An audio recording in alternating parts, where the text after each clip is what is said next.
Okay, good afternoon colleagues and welcome to this hybrid meeting of Angus Council. I would remind all attendees that this meeting is being recorded and webcast live on the Council's YouTube channel. I have agreed the attendance of some members remotely and would remind all remote attendees to mute their microphones when not speaking.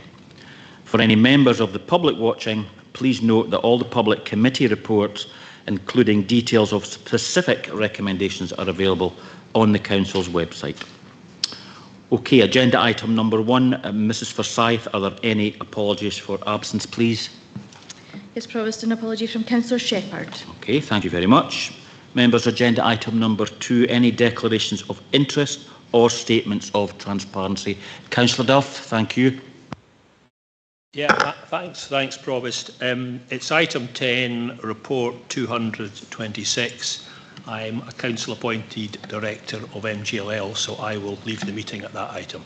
Going to leave the chamber. Okay, yep. Thank you very much. Councillor MacDonald. Yeah, mine's a statement of transparency, just to keep it nice and clean. It's agenda item 8, Brecon Regeneration Options Appraisal. I have a family member that owns and operates a business in the Brecon area that we're going to be talking about. So just to be clear that it's an uncle, not a direct family member in that way. That's perfect. Thank you. Councillor Cheap. Yes, thanks, Provost. Item 10, report 226. I know the main operators behind Ancient Golf Links Company Limited, but I have no part in the actual Montrose side, so I'll stay in the meeting. Okay, thank you very much, Councillor Cheap. I don't see anyone else. So that... Oh, sorry, Councillor Gall. Thank you, Provost. Just the same as Councillor Duff, I'm a council-appointed Director of Montrose Golf Link, so I will remove myself for agenda item 10. Thank you. Okay, thank you very much. No, I don't see anyone this time. Okay, members, agenda item number 3 are the minutes of 2 previous meetings. We are submitted for approval as a correct record the minute meeting of this Council of the 12th of March 2026 and also a special meeting of this Council of the 3rd of March 2026. Are these minutes approved? Okay, thank you very much. Agenda item number 4, we've got a notice of motion in terms of Standing Order 24.1. It's by Councillor Proctor and it's about the Forces Children's Rights Charter. Councillor Proctor, before I ask you to speak to your motion, do you have a seconder? Yes, Provost, I'm okay, and Mrs Watson, can you keep me right? Councillor Proctor has 5 minutes, is that correct?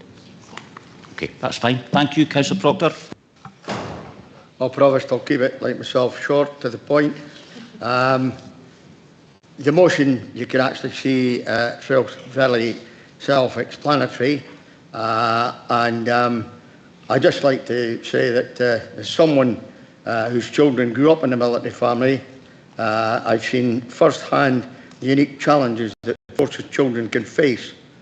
Now, my sons attended 5 different schools before settling in at Queen Victoria School at Dunblane when they were 10 and a half, while my daughter had attended 3 primary schools by the age of 10 before returning from Germany and then having to adopt to a new school and a different curriculum.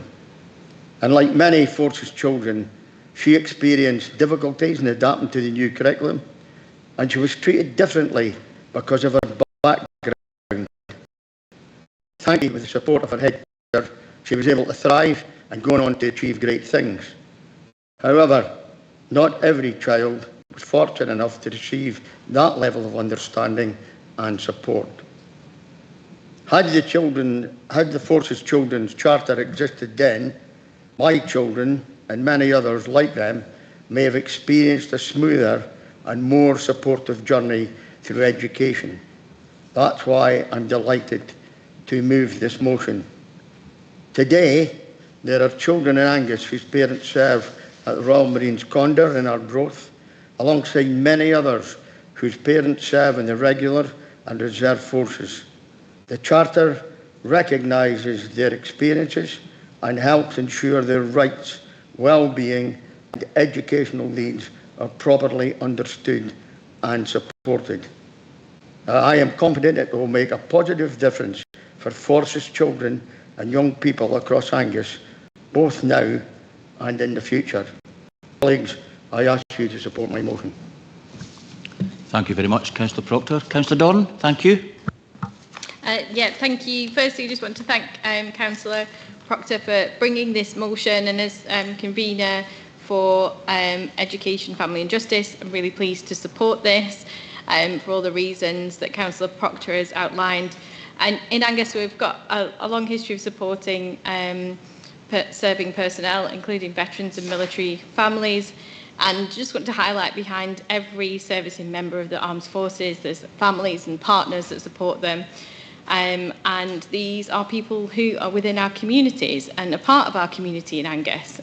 So it's really important that we do everything we can to support them.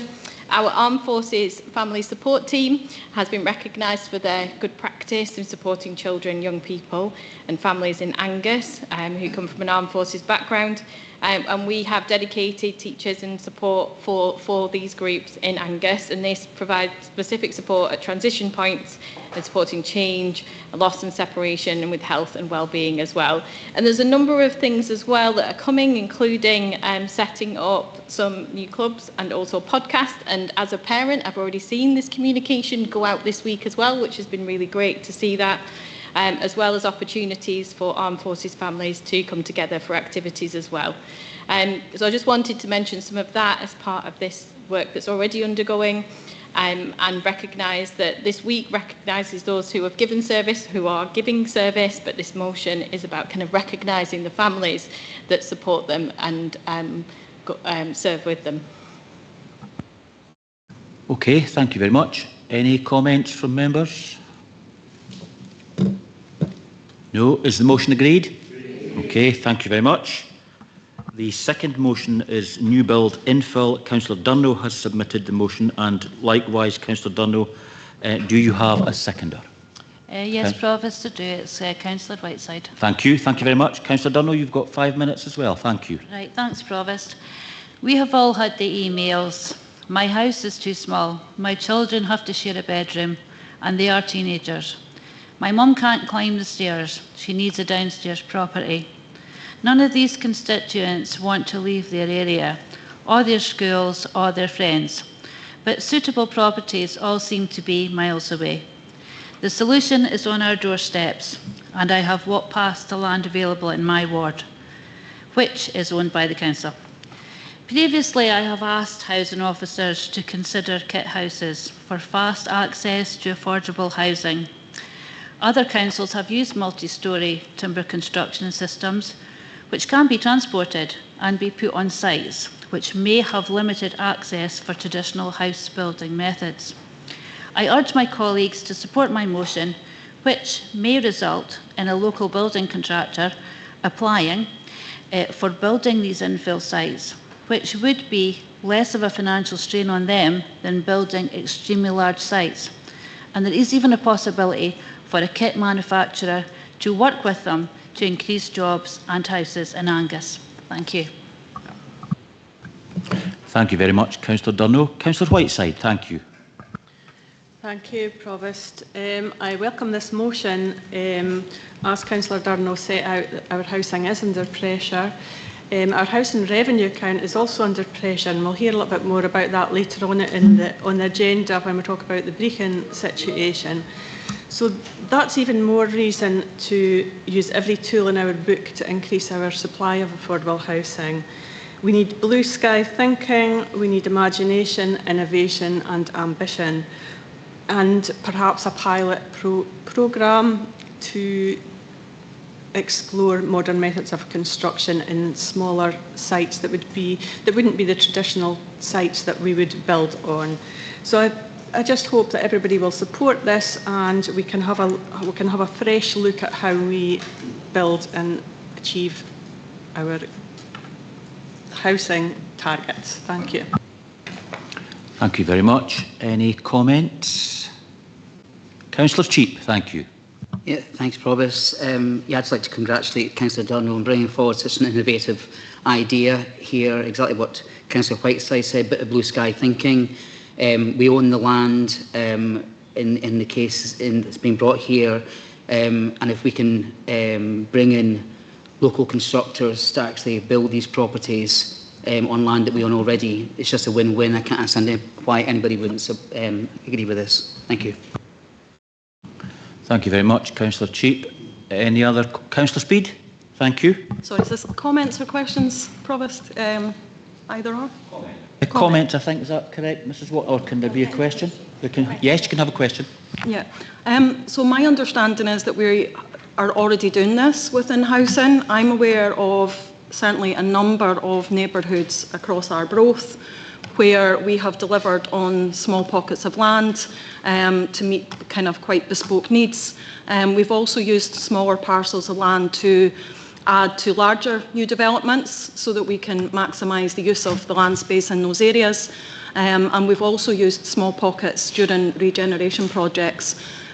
So it would be helpful to just perhaps get a greater understanding of this motion, and I don't know of any examples of where there's pockets of land that could be used, and whether housing can comment on whether they're already being considered.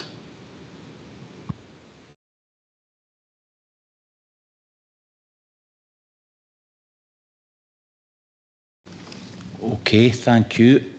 Can someone answer Councillor Speed's question? Mr. McCallum, would you like to answer Councillor Speed's question, please? Thank you. Yeah, I'd be happy to give a wee bit of a summary from the housing and assets perspective as well. I think there's much of the motion that is commendable and positive. Innovation's always something that we consider. I would say that housing working with assets, I would agree that we are already carrying out much of what's described as well. We currently have an intensive programme of developments on site or in the pipeline with 8 sites of our own council-led social housing comprising 220 units scheduled to be delivered across Angus in the next 5 years. So our capital plan resources are already allocated over that period, and staff resources are also committed in terms of delivery on those projects which are aligned with the strategic housing investment plan as well. So and I think the type of developments that are described, particularly in garden ground, can come with enhanced levels of risk and challenges.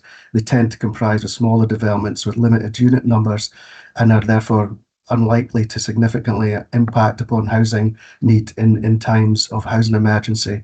However, I would say that we do periodically carry out small-scale feasibility studies to assess parcels of land, and I think that work would continue going forward. Thank you very much. Councillor Speed, did I see you wished a supplementary? Yeah, I'm happy if others want to come in first, though. Okay, well, we've got 4 members wishing to speak. The first one, Councillor Wan. Thank you, Provost. And I think Mr. McCallum's kind of answered some of my question, the fact that we're already, I believe, doing this and looking at gap sites, or maybe not specifically just gap sites, but certainly looking at all sites in Angus that we currently own. But my question was more down the resource side of things, that this wouldn't just be housing that would be looking at this would probably go over many departments within the council, and it was more just to say if we're looking to bring back some kind of report here. This is already being done, I believe, Ewan, that you've just mentioned. It's something that we're looking at. So for me, whilst I do like the initiative, because for transparency I'm in the house building industry, I already supplied kits, so maybe I should have been a bit more transparent when that name came up. But the use of MMC, modern methods of construction, that's something that Angus Council currently already building. Timber frame housing is modern methods of construction, so it's not something new we're reinventing here. But I do believe this is maybe a resource challenge for Angus Council, and I would just like to explore that a little bit more, because I don't think this is a 5-minute project for our officers if it's something that's already been looked at over the years. Okay. Thanks. Is it okay for me to come back in on that? Absolutely, yes, Mr. McCallum, on you go. Yeah, thanks, Councillor Wan. I think that's correct. That observation is that we are already looking at modern methods of construction. As you correctly say, timber frame is a modern method of construction, and the new suite of house types that we are delivering our projects to are at house levels. So they're really at the cutting edge of modern development. We have had contacts with local developers, or sorry, contractors who work to specific types of kit built housing, and we have explored that as well separately. So we are doing that work, and you're right in your assertion that it does eat up quite a lot of resource at a time when we're committed on other projects. But yeah, no, it's an interesting field, and I think innovation is to be commended. Thank you very much. Councillor Clark. Thank you, Provost, and good afternoon, everybody. It seems like end of term, doesn't it? Everybody getting it. I wonder what anybody brought for you the day. Did you get an apple? Yeah, well, it's nobody's thing to be worrying about this. Really, it isn't. What Ewan says there is, I couldn't disagree, but I very rarely disagree with Ewan. And Councillor Wan, I totally pick on your expertise as a businessman and the kind of business that you're in. I would just ask you to think for a wee minute. I'm not that old that I can tell you anything too much about the war, but I can tell you about the great big gardens that people had in my hometown. And I see them in Forfar, I see them all over Angus.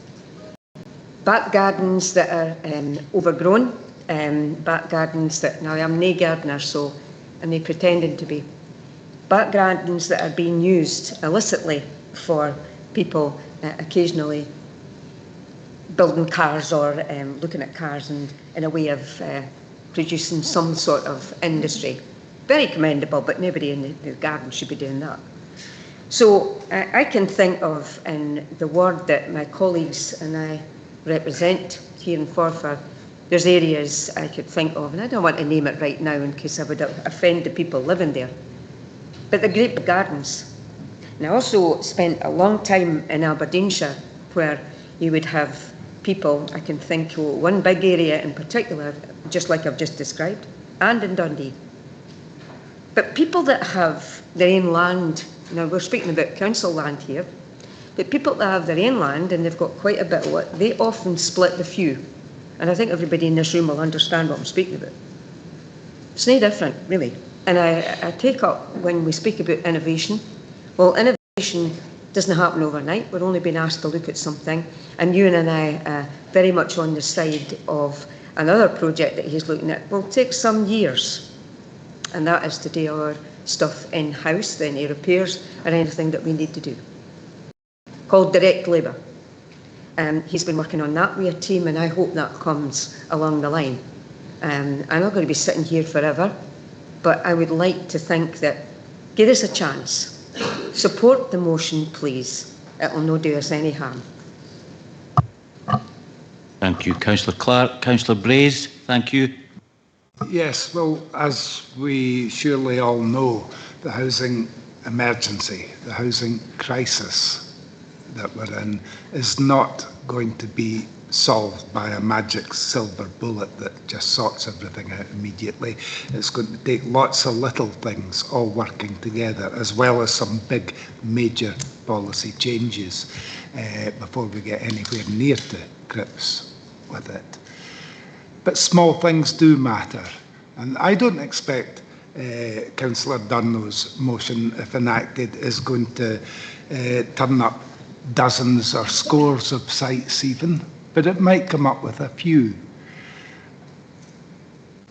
We've been told that a lot of this work has already been done and is in progress. I don't see any reason why our officers can't just redouble the effort and look again at these gap sites, because technology is moving. Things that weren't suitable, sites that weren't suitable a few years ago might well be getting a bit more economically viable at the moment. And so I would urge colleagues to support this motion. Thank you, Councillor Braze. Councillor Cowdy, thank you. Thanks very much. So I find this motion really interesting, and one thing I thought of immediately was the kind of land that is being described here. To me, the majority in my ward would probably not be council land. It would be the kind of derelict private land, absentee landlord stuff. However, that's just an anecdotal example in my ward, so I'm fully cognizant of the notion that there may well be the kind of council plots that is being described. I think if a lot of the work is already being done, and I am demonstrating my ignorance as to the extent of the land available here, I don't see a reason not to bring a report to perhaps show us all what is already being done. So in the end section there, the council agrees to. I think personally, I think I would benefit from seeing a report on the work that is already being done, just to show me some clarity and inform me a bit further whether or not we need to tweak that last paragraph to reflect the fact that a lot is being done already. I don't know. That's it. Thank you. Thank you very much. Councillor MacDonald, thank you.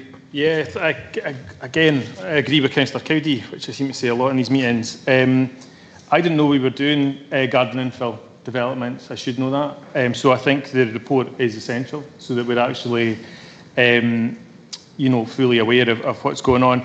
I didn't know that of all the 1 to 4 in the that were being asked to note.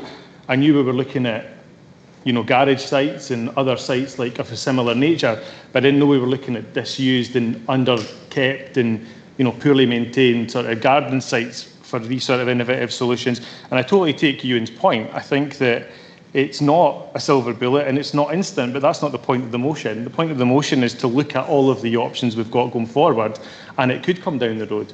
So I totally agree with what Councillor Cowdy said. I think we should support the motion anyway, because even if we are doing it already, it'll be quite straightforward to write up, and we should be able to get one for the next meeting. Thank you very much. Councillor Scott. Thanks very much, Convener. Having worked as a housing officer in Angus for 15 years, I left in 2015, so it was a while ago, but we were continually assessing things like garage sites. I'm aware of sites in Cliffburn, Demondale, that was spare garden site, Timmer Greens, that was parcels of land. The garage sites at Brecon Public Park, towards the Parkview area, they were assessed, but I think they were a bit boggy, but that just proves they were looked at for housing. St Thomas, for the land bought from education. Glens, that's a housing association, and that's, I think that was in former garage. Bloomfield, we've got an adapted property that was in green space. So we are already doing these things, and I'm absolutely not against innovation, but we are already doing these things. And I've got example in Carnoustie, I've got Montrose and Coronation Way, so we're doing it across the board. And I'm not against looking at it. I would be, and obviously from what I'm hearing in the chamber, there's probably quite a lot of people that aren't aware of everything that we have done and continue to do. So I think if we could, I would be happy if a report could come forward showing us what has been done, and that again, an assurance that we will continue to do so. I was also thinking about probably tenants. I mean, I grew up in a council house with a huge garden, as did my neighbours. But the tenants have rights, and I don't know how we would get around that. There would be a legal issue there if we came and knocked the door and said we're going to build in your back garden. So I wonder how that would work. So I've probably just got a lot of questions around it running around my head. Thank you. Okay, thank you. Anyone else? Councillor Duff, thank you. Yeah, thanks, Provost. There's really something else that I just kind of thought about when people were discussing it. I think I'd like to thank Councillor Durno for the motion, and that is that there is a lot of, I think there is a fair amount of spare, unused council land. It may not be in the housing account, but there is, and I can think of sites in Montrose. While it might not be practical or economically sensible for the council to develop, these might be sites that might attract self-builders.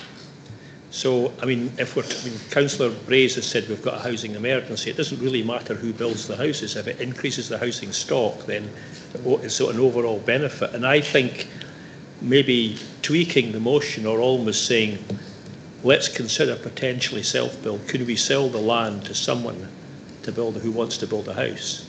I think that would be just worth thinking about as well. Thank you, Councillor Duff. Anyone else? Councillor Speed, do you want your supplementary?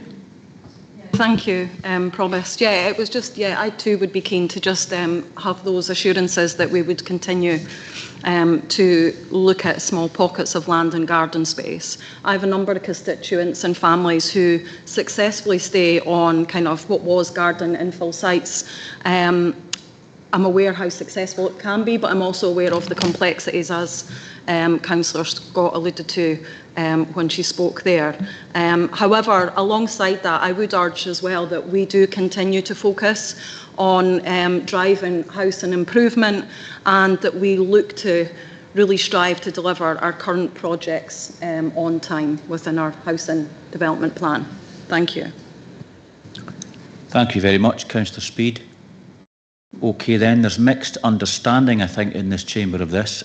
Is this motion agreed, or is there an amendment to the wording? Is the motion agreed then?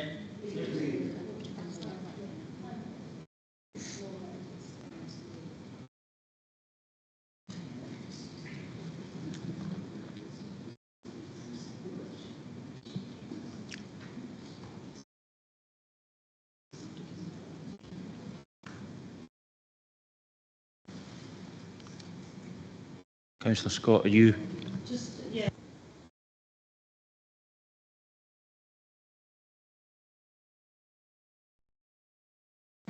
Sorry, I didn't put my microphone on there. Convener. Yeah, I'm a little bit confused. I just really want to seek assurances. I'm aware that we do it already. We've heard from Mr McCallum, who has assured us that we do it. I know that we do it. So I'm probably just looking for assurance that we will continue to look at sites, and if anybody knows of a site that they think's feasible, if the officers have the time and the resources to do that, I'd be concerned about the knock-on impact to the ship. So I think an assurance that we're willing to look at the possibility of that, and the assurance that we will continue to do that as we have been doing. And maybe a report would be helpful, an information report, so that people can see what have been done. Okay, thank you. Councillor Meehan. Thank you, Provost. I'm still a bit unclear on the legal question of this. If I am a council tenant and I have a largish garden, is it the case with this that you'll just come along as the council and say, oh, by the way, George, we're going to build a house in your garden? Or would you need my agreement? Or, how does that work? What are my rights as a tenant?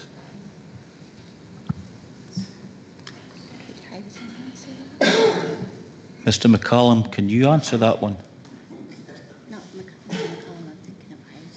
Oh. I think my only comment would be on that I think to date the sites that we've looked at are not of that typology.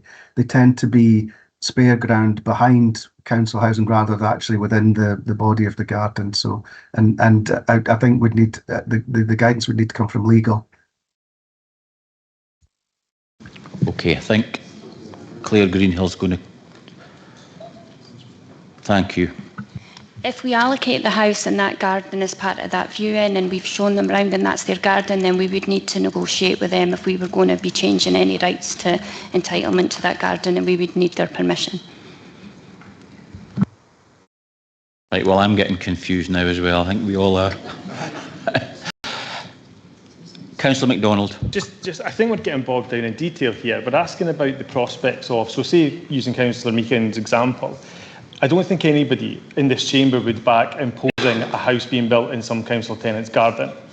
I think any future policy that the council was to agree upon, if it were to agree upon it, would be based on the land either not being in of use, the land either being abandoned, or the land being deemed to be something else.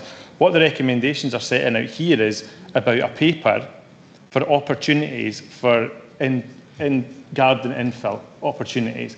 It's not setting in stone that the council will impose anything on any tenant. It's not saying that the council will take your garden or do anything like that. It's just looking at the options.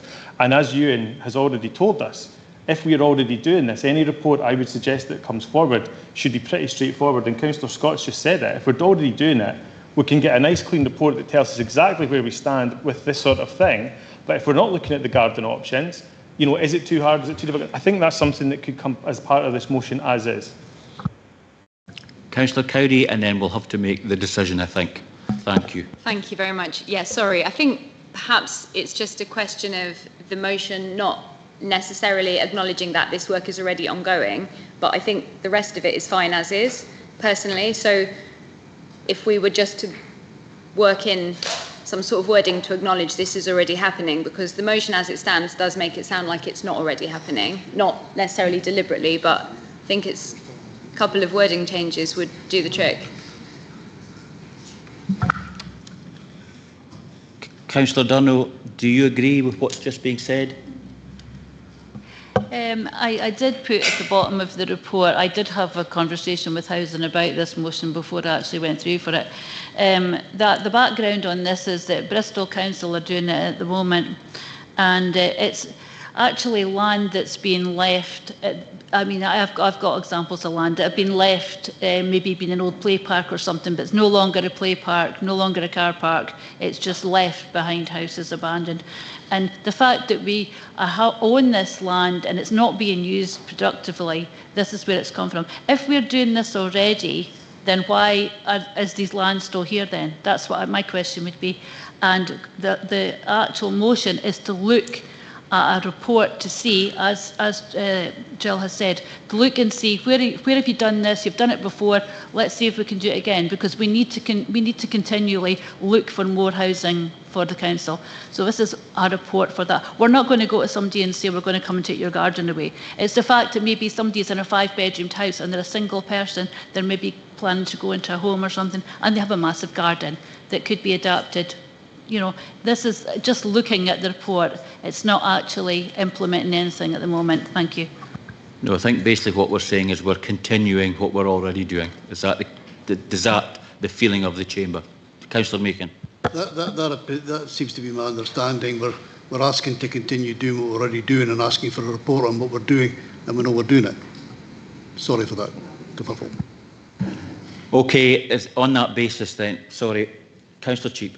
Yeah, I think so. I think I'm in broad agreement with everybody here, but I think there's broad agreement generally. I think the key words here is to look at the prospect of new infill developments. So if we're doing it, and I'm not aware we're doing it because I haven't got any evidence of that, but if we're not talking about knocking down garages or whatever like that, we're talking about land that is just sitting abandoned effectively, and that's not under any particular ownership of any use for any particular council house. So it's not holding us to anything, it's just saying look at the prospect of new infill development. Where can you go wrong with that? None. Okay, Councillor Bell, and that's the final one because we need to get a move on. Thank you. Thanks, Provost. Not I would suggest, given the discussion, that there is a lack of clarity around where this has happened already.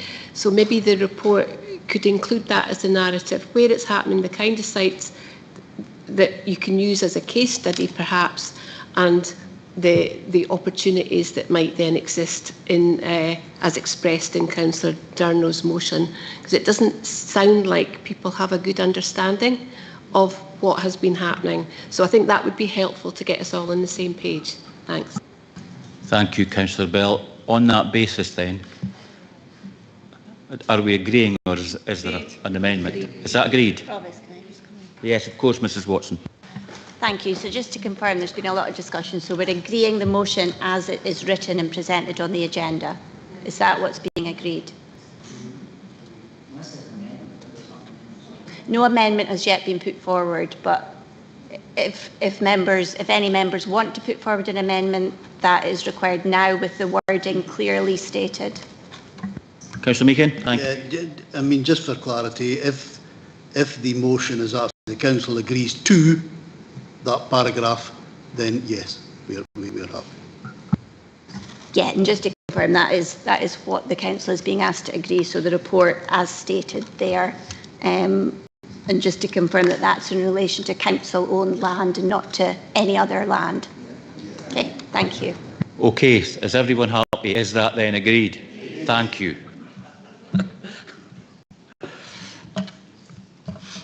Just a bit of confusion, I think. I think some people were aware of what's already being done and what's coming up and things. Thank you. Okay, agenda item number 5 is appointments to committees, etc. The Scrutiny and Audit Committee, the councillors advised that councillors Beattie and Melville have both intimated their resignation from the Scrutiny and Audit Committee, and we are asked to fill these vacancies. Councillor Duff, thank you. Thanks, Provost. Yes, nominations are Councillor Clark and Brace. Thank you very much. And a seconder? Councillor Devine, thank you. Is that agreed? Thank you. The Development Standards Committee were advised that Councillor Melville has intimated his resignation from the Development Standards Committee, and we're asked to fill this vacancy. Councillor Duff, thank you. Councillor Durno. And a seconder? Councillor Whiteside, thank you. Is that agreed? Thank you. The Family, Education and Justice Committee were advised that Councillor Melville has intimated his resignation from the Family, Education and Justice Committee, and we're asked to fill this vacancy. Councillor Duff. Councillor Brace. And a seconder? Councillor Whiteside, thank you. Is that agreed? Thank you very much. The Communities Committee were advised that Councillor Melville has intimated his resignation from the Communities Committee, and we're asked to fill this vacancy. Councillor Duff, thank you. Councillor Cheap. Thank you. And a seconder, Councillor Devine, thank you. Is that agreed? Thank you. And the final one is the Housing Committee. The Council is advised that Councillor Melville has intimated his resignation from the Housing Committee, and we're asked to fill this vacancy. Councillor Duff, thank you. Councillor Durno. Thank you very much. And a seconder, Councillor Whiteside. Is that agreed? Thank you very much.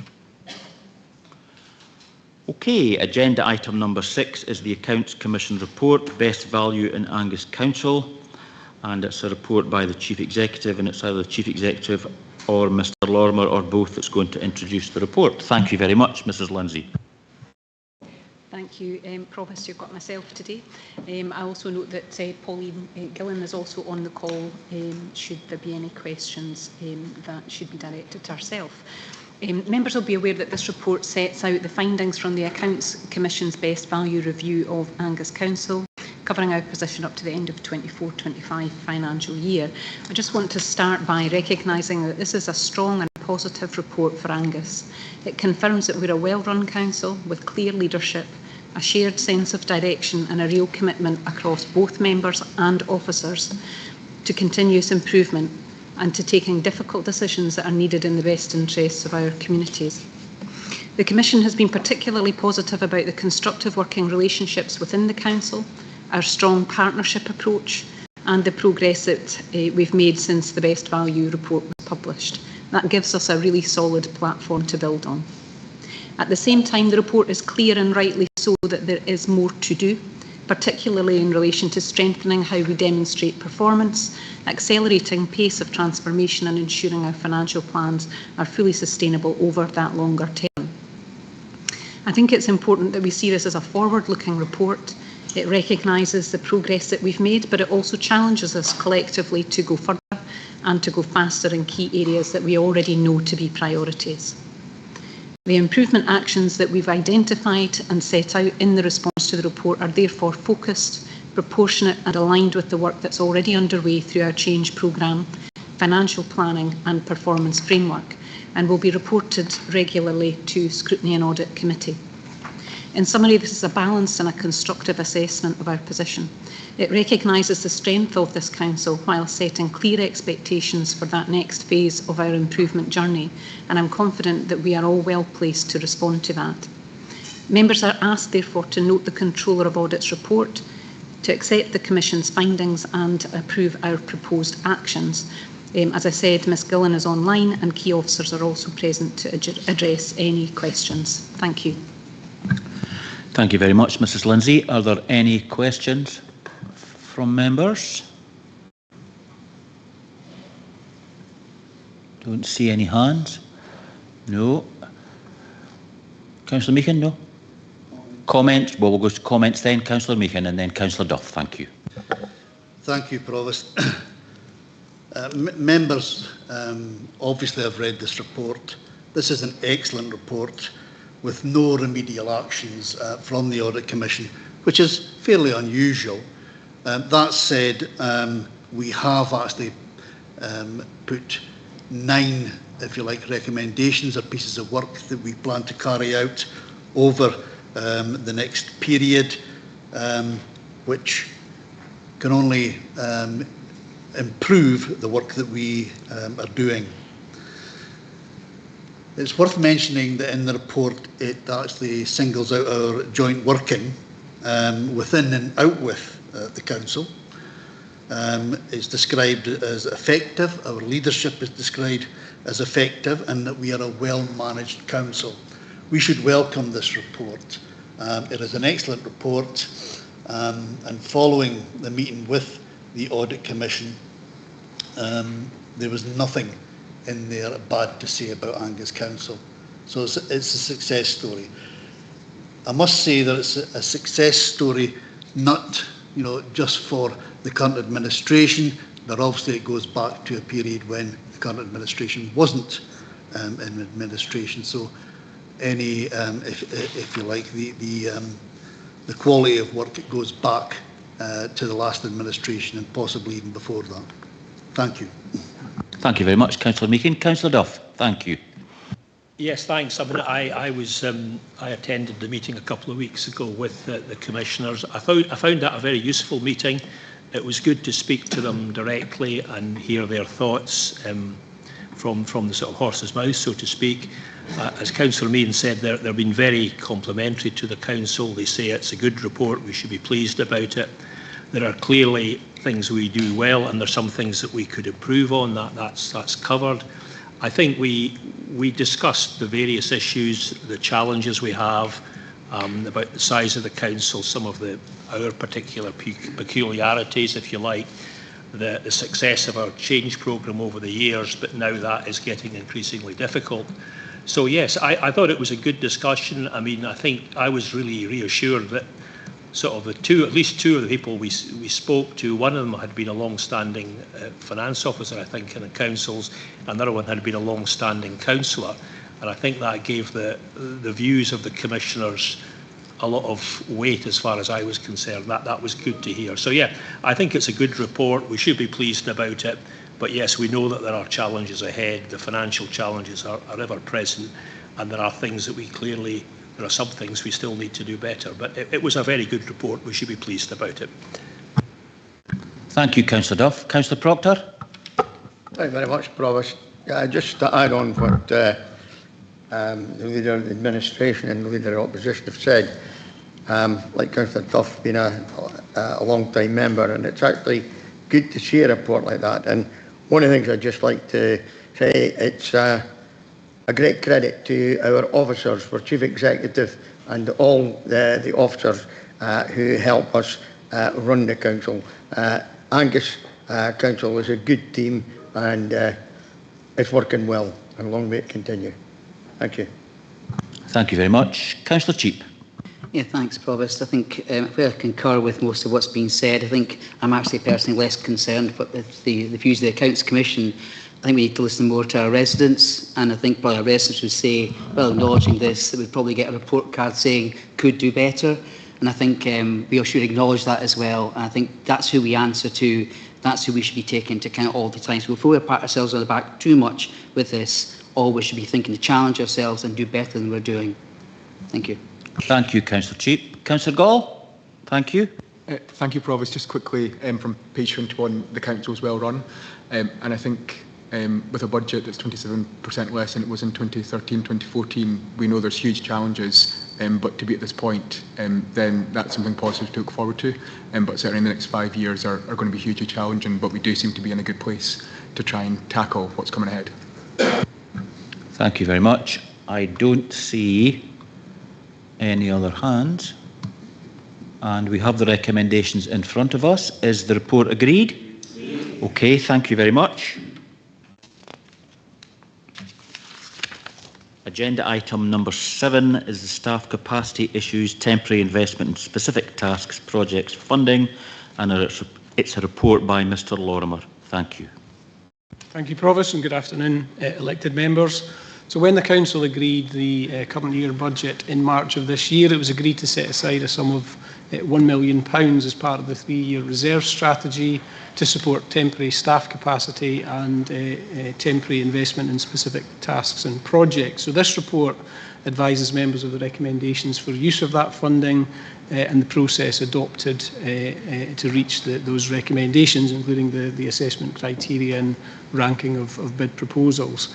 Now, as is set out in the report, there were 28 bids to access the funding. They came to nearly £3 million, so it was substantially oversubscribed, and that's been narrowed down to a final list of 13 projects, including the additional bid related to the Brechin options appraisal work, which is in the next item on the agenda today. There's a small number of bids that have been able to be recommended for approval, that haven't been recommended for approval in this report, that can be funded in other ways following a bit of further investigation. So what that means is that in overall terms, slightly more than half of the bids that were received, subject to the Council agreeing what's in this report, a bit more than half would be able to be funded and implemented. And happy to answer any questions, Provost. Thank you very much, Mr Lorimer. Councillor Whiteside, thank you. Thank you, Provost, and thanks for the report. I welcome it. We're often told by officers that they're under a bit of pressure as far as staff resource goes, so it's good to see this coming forward. In fact, I think we heard Mr McCallum earlier talking about resource in housing and property. So I think for that reason it would have been quite useful to see the list of bids that weren't approved as well, just for it out of interest. That's just an observation. My question is around one of the items on the list. I have no idea what corporate appointeeship reconciliation means, and maybe somebody could explain that for me. Thanks, Provost. Thanks, Councillor Whiteside. I will go, and if I need to bring in Mrs Faulkner, then I'll do that. So the Council has responsibilities in terms of corporate appointeeships where people in need of care need the Council to act on their behalf in terms of managing their finances, etc. That is quite an involved process. The numbers of appointeeships have been going up, and we're a bit behind in terms of the process to keep on top of that and do some of the reconciliation, make sure all of the transactions, etc., are up to date. So the idea there is to bring in some additional temporary resource to catch up on some of that backlog and get us on a better footing. That's the basics of it. Thank you. Okay, thank you both. Any further questions? No. Okay, comments? Councillor Cheap, thank you. Very briefly, Provost, I'm delighted to see additional expenditure being put here and forward to help planning officer on developing the development plans and the coordinator role for place-based working, particularly on the new local development plan. We very welcome additional investment in that. Okay, thank you. Any further comments? No, and none online. Is the report agreed? Okay, thank you.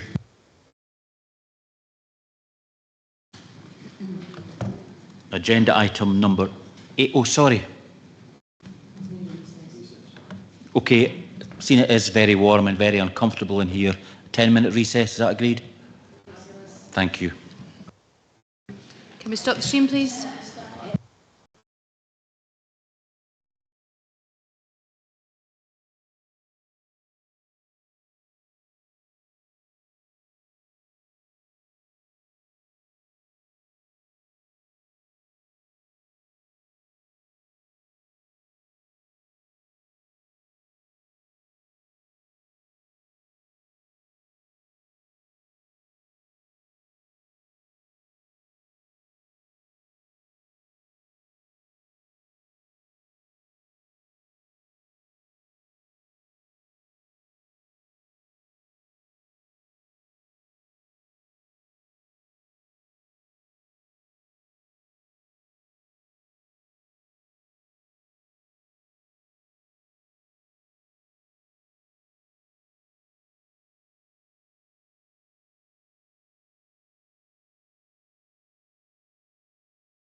Okay, thank you. Members will now go to agenda item number 8, the Brechin Regenerational Options Appraisal, and it's a report by the Assistant Chief Executive Operations. Thank you. Thank you, Provost.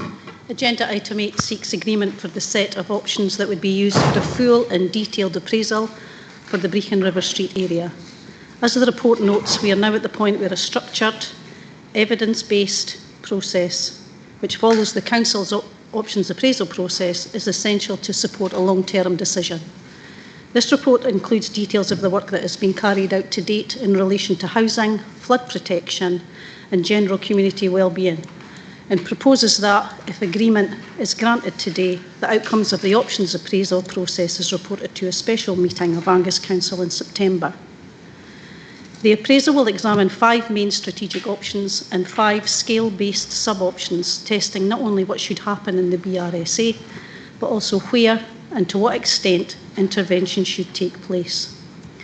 The report that will come back to Council in September will present the full results of this appraisal.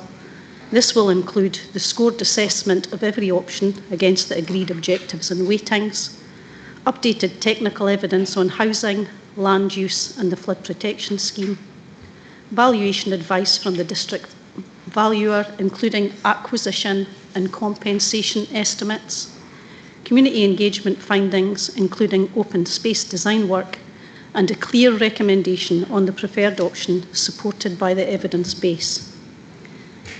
The meeting in September will be the point at which Council is asked to make a final decision on the long-term future of the area.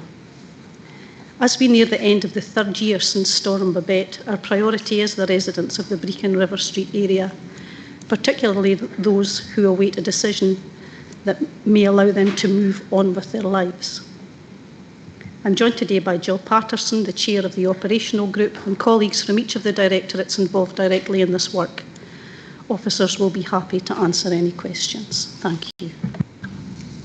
Okay, thank you very much. Councillor Devine, thank you.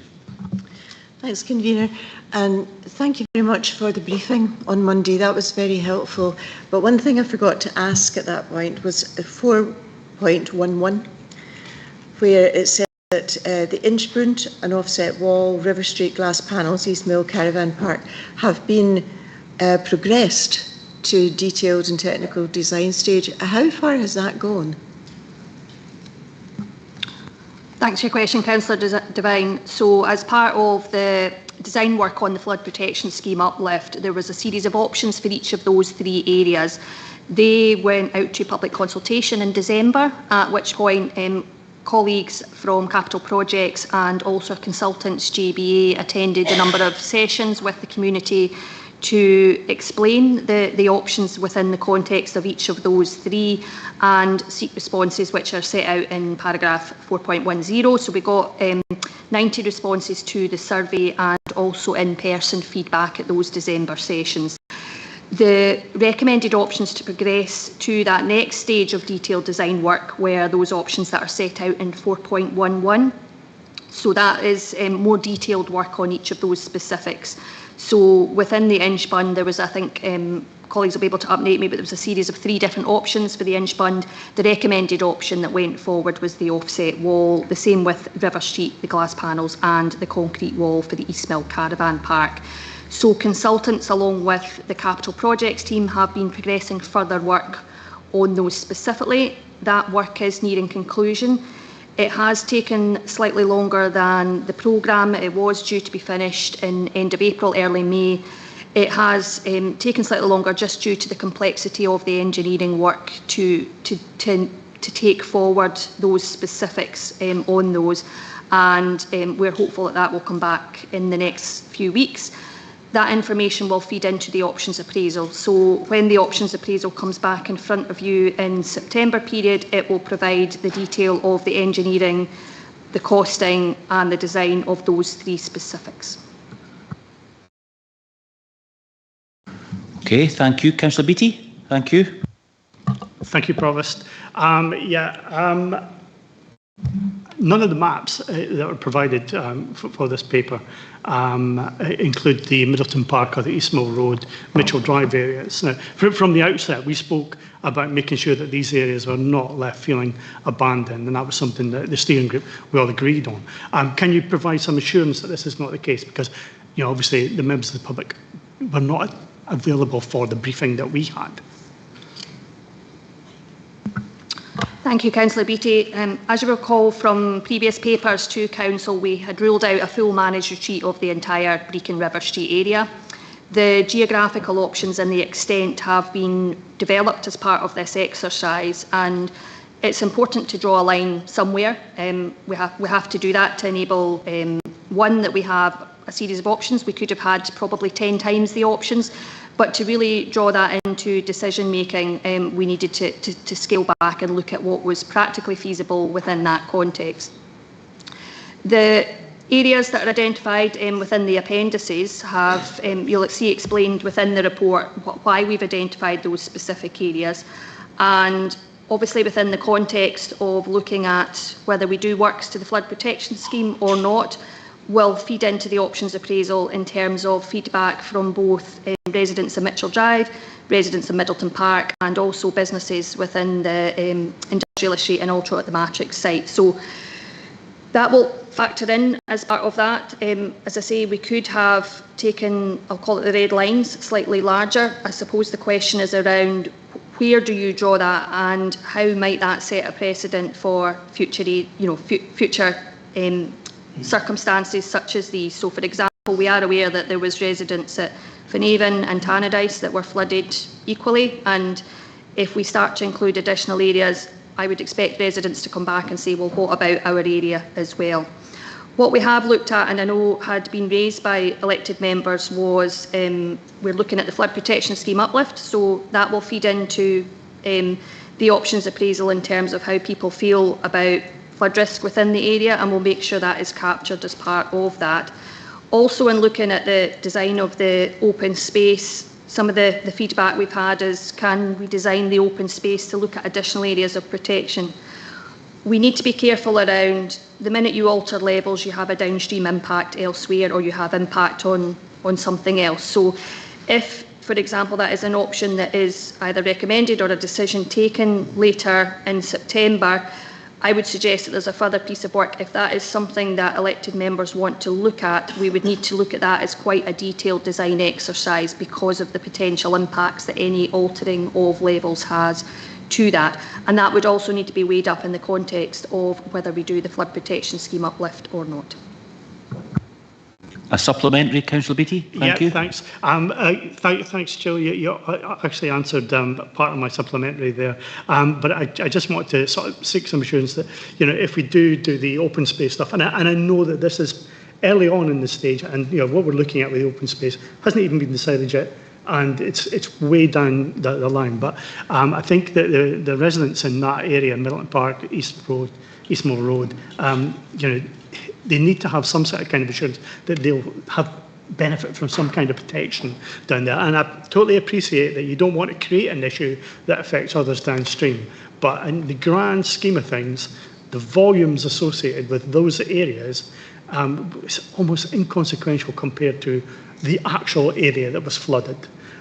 So I'd like just to make sure that we could keep that in mind for any sort of future work that we're going to do on that.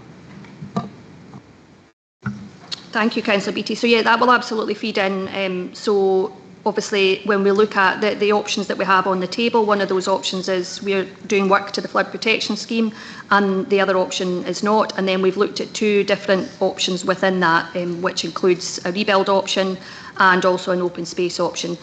As you mentioned there in your question, we're not going to have detailed designs for the open space in September. We will explore what that might look like and some initial ideas. The specifics of that will largely depend on the decision that is taken in September, which might look very different if the decision is to proceed with the flood protection scheme uplift or not. Councillor Bell, question. Thank you. Thanks, Provost. Thanks for those responses, Jill. I'm particularly interested in the recommendations and number 3, and if you don't mind, I'll read it out for the benefit of anyone who's watching. we're being asked to agree that any additional reasonable options that arise during the appraisal process, provided these are consistent with the core options, will be reviewed and considered.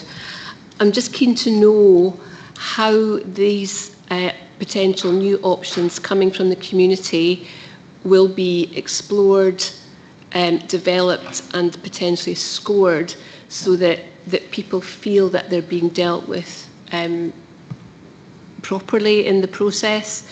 And might that also include not just a separate option, but sub-options that enhance the existing options that we've got going forward in the consultation process? Because I mean, all through this project, we've been really keen to make sure that the residents are being heard, and I just think it would be fantastic to see their ideas, their views being reflected in any particular ideas coming forward that really make it home to them. Thanks. Thanks for your question, Councillor Bell. So just looking back at recommendation 3, the intention behind that is really to provide a little bit of flexibility and scope within the 5, as I say, main options, which are detailed in paragraph 6.17, and also the intervention area, which is the maps that are included in the appendices. I would suggest that if elected members want us to do anything substantially different, and I use the word substantial, different from those options, that would need to be a formal amendment to this report. What that recommendation is intended to look at is minor changes. So, for example, if there's an area included as one of the geographical areas, and perhaps actually we've maybe misaligned the boundary of that, or there should be a property included that's not included, that allows us to do minor deviations to that. What I would also say is the options appraisal is quite a technical process, and it absolutely needs to be. It needs to look at the different factors around deliverability, around the financials, around flood risk. Community input and well-being is absolutely a fundamental element of that, and you'll see we've applied that in terms of the weighting. What I would say is it's not intended to be a full-scale consultation on tell us which is your preferred option and rank these, because it's really important that those other factors feed into the process. So what we will be doing is information sessions, if Council agrees the options and the recommendations today, is to proceed with some information sessions in the next 2 weeks. We've got exhibition boards prepared, ready to distribute around Brecon, to just get some general comments on the options that are in front of people. We will then be undertaking the options appraisal itself, and what that will do in terms of the community input section is making sure that we have views from people right across Brecon.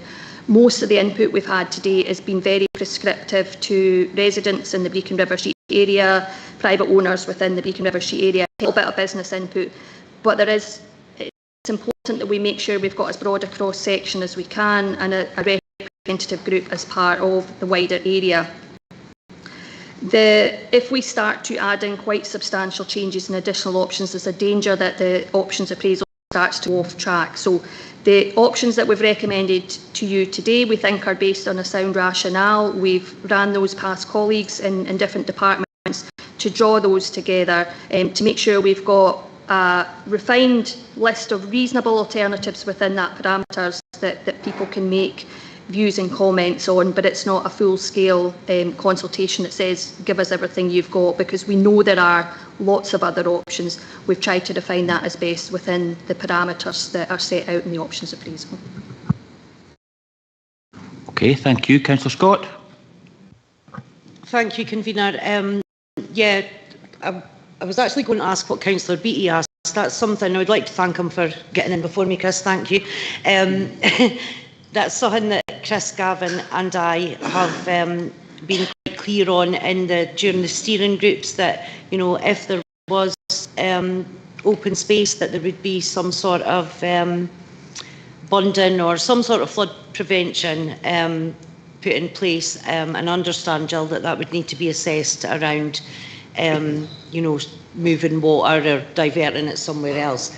So if you indulge me, and I'll ask another question, will the businesses on East Mill Road, which we've got the Matrix, the caravan site, lots of business units around the back of the Matrix, and the Vider Works, which have a lot of really, you know, very well used businesses and successful ones. Will they be consulted in this part of this consultation, or would that be another piece of work? Thanks. Thank you, Councillor Scott, for your question. So yes, absolutely, businesses will be consulted as part of that, and particularly in relation to the flood protection scheme uplift, where I think they're likely to have most interest as to what happens within the area. We kept the sessions in December quite open around the design, but this again will start to feed in the information from the outputs of the design work. So yes, we will be seeking their views. There will be a wee need just to make sure we've got the most up-to-date list of tenants within the area, because I know there has been a few changes recently, but we'll make sure we have that and that is carried out. Okay, thank you. Councillor Meehan, thank you. Thank you, Provost. Obviously, depending on what decisions are made, it would be nice to know how the value of any homes would be assessed. Thank you, Councillor Meehan. So you'll note within the report we're proposing, and we've had initial discussions with the district valuer in terms of providing professional advice and support to Angus Council. So the first stage of that scope of work will be to provide us with professional advice on the process that would be followed, and to really give us a high level in terms of the valuation. We have done a little bit of work in relation to that. The specifics of individual properties would progress after we consider what decision is taken in September. So at the moment there would be no individual discussions. What I would expect in that report in September, and would be outlined to you as elected members, is the process for those individual valuations around acquisition. Now that would give us advice in terms of the potential parameters that would be applied. So I'll use a couple of examples here. We know that property values have altered pre and post flood valuation, and we've had an initial work done on that. We also know that some owners have completely reinstated their properties. We also know that some owners haven't done any works to their properties.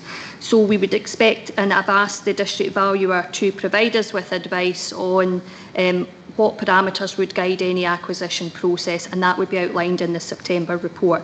So, for example, there is elements such as home loss payments, compensation, that may vary between those properties that maybe have had works reinstated and those that haven't. There may be aspects such as what level of value as a council we'd be willing to offer property owners in terms of looking to acquire properties, where that sits between pre and post valuation, and where that sits in the context of any further processes that may be required.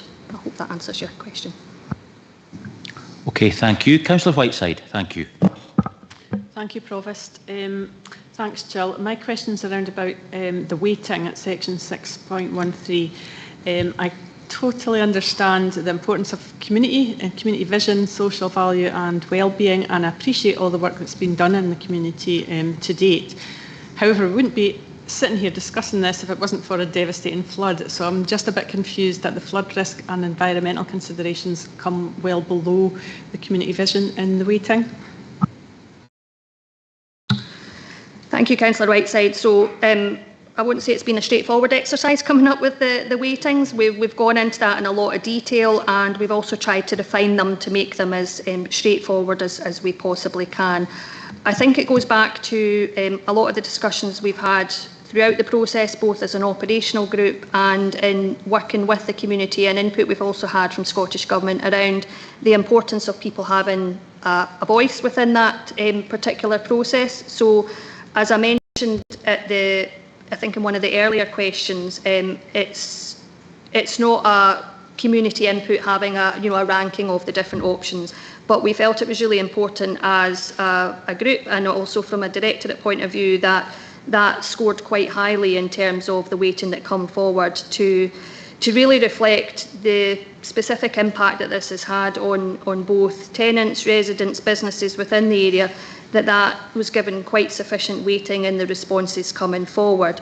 We have noticed a slight variation in the views, so probably fairly close to the impact of the flooding. There was a lot of people keen to remain within the area. That has probably changed, and we've noticed that amongst some owners as to say, well, actually, I'd like that to be something different.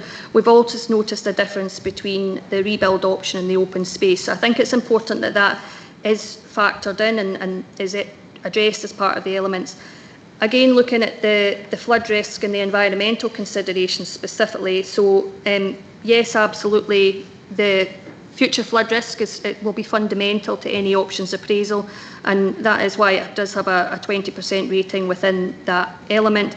But equally, we've assessed that specifically against, and you'll see the two 20% coming together, which is both the flood risk and the finance and economic case, that deliverability, the cost, both capital and revenue, the aspects around acquisition, all, when you combine that with the flood risk, outweigh the social value element of that. Okay, thank you. Councillor Gavin Nicholl, thank you. Thank you very much, Provost. Jill Scott kind of got in before me, but where commercial properties with private dwellings were flooded above the threshold, would in the future be eligible for compensation or compulsory purchase? Thank you, Councillor Nicholl. So at the moment, there's no commercial properties proposed in the options that are included within the appendices. So that is not something that we're currently looking at.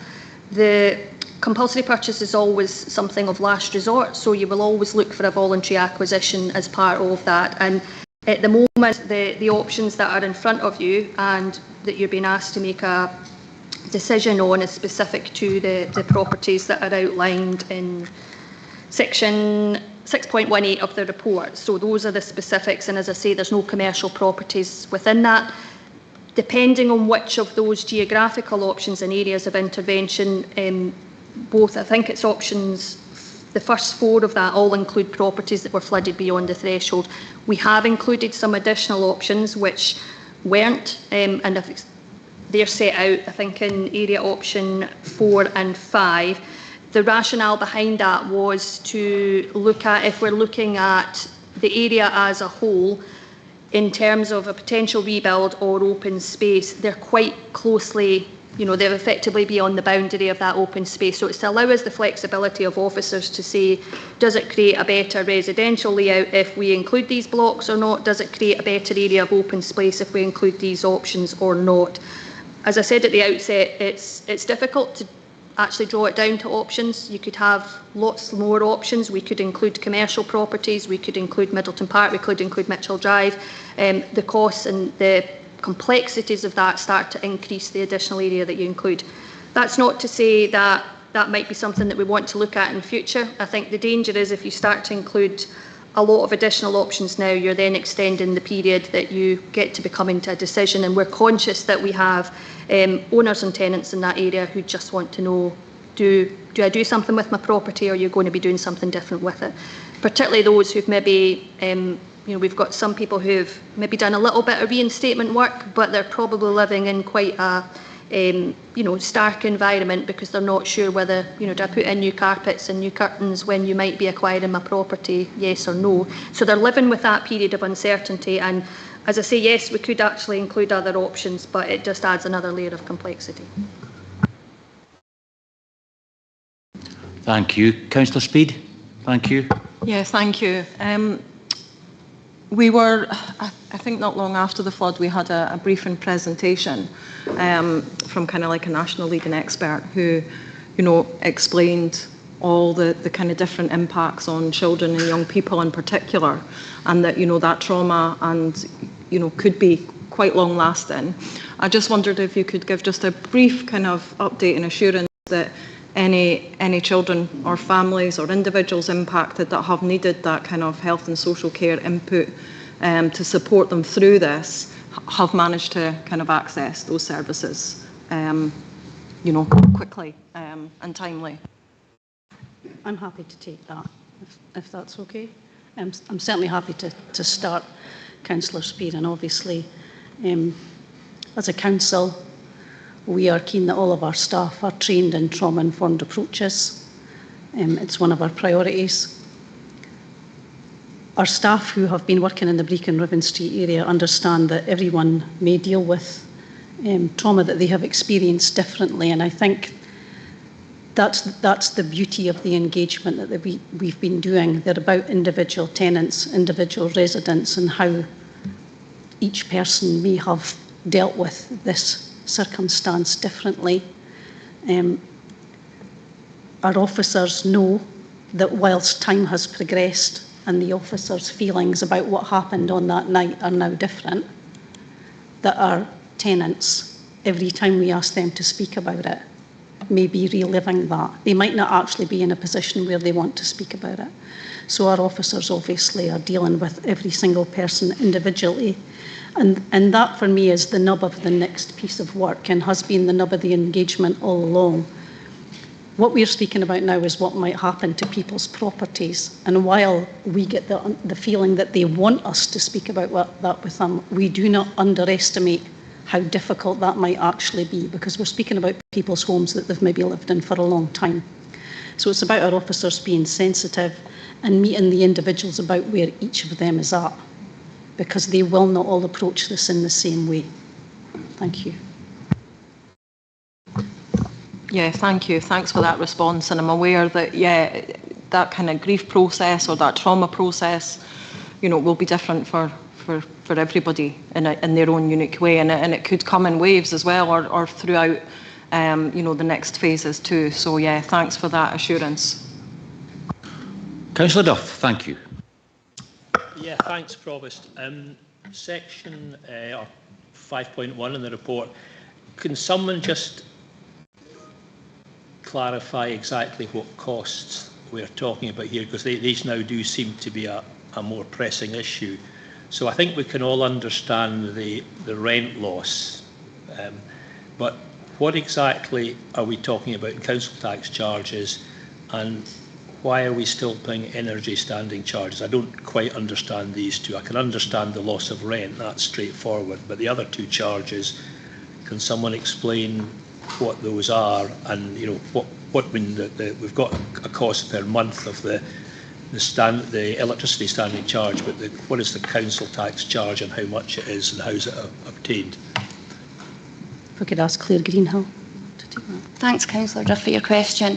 In terms of the standing charges for the electricity that remains in the property, it's because the suppliers won't allow us to remove the meters unless we have a demolition order in place, because they don't want to then have to make a call and we ask them to reinstate them, because that is expensive. So they will not allow us to remove those meters, therefore we are left paying that standing charge on the property at the current time.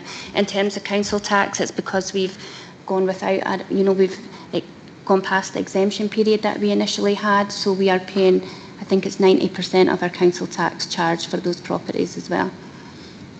So if I could just come back there, so the utilities charge relate to empty properties where we can't take them off the system. I see that now. The council tax charge, so that's presumably a charge between the housing revenue account and the council. Yeah. So it's if you take the council as a whole, it's not really a cost, but it's a cost to the housing revenue account. Yeah. Okay, I've got that now. Thanks. Okay, thank you both. Any further questions? No, and I don't see any online. Comments? Councillor Beattie, thank you. Yeah, thanks again, Provost. This is a difficult one. We're at that stage where we really need to sort of get going, and I'm happy enough to approve this paper. I'm sure we've all got a wish list of what we'd like to see down in River Street, but that's not today. That's for a future meeting. It's really frustrating. It seems, and I've mentioned this before, every time we seem like we've got a solution, there always seems to be another problem comes along. So I just want to let people know that we are working on this behind the scenes, and we are trying to get a good result for Bacon. And you know, my colleagues on the steering group, Tommy, Gavin and Jill, I'm sure they'll back us up on that. Thank you, Councillor Beattie. Anyone else? Any further comments? Councillor Duff, thank you. Then Councillor Scott. Okay, thanks, Provost. Yeah, I think like Councillor Beattie, I share quite a lot of frustration. I just give a wee bit of history. The First Minister visited Brechin River Street area on the 7th of March 2025, which was organised by the previous administration. On April, we had a council meeting to remove the administration where Councillor Wan said that one of the reasons for the coup was the poor progress on Brechin and Montrose erosion. So we're now more than a year after that. So what have we seen with the new coalition? I would say a lack of leadership, a lack of pace, and frankly zero ambition for Brechin.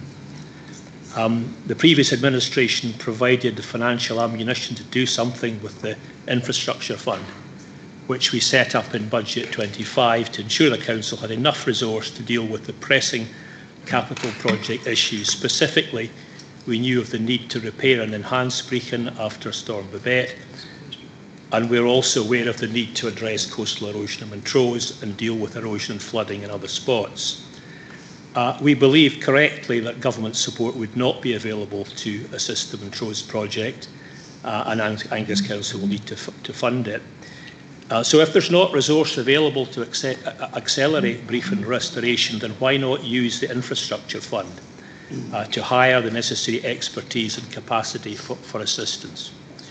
I'll give you some more data. We had capital monitoring this week on Wednesday, and the infrastructure fund to the end of March 26, we had spent the princely sum of £88,158.42, and this is a fund of 21.5 million. I'll give you a bit of a personal opinion. The paper, I think, is complex and lengthy. However, at a fundamental level, Angus Council's primary duty is to ensure that our citizens are kept safe.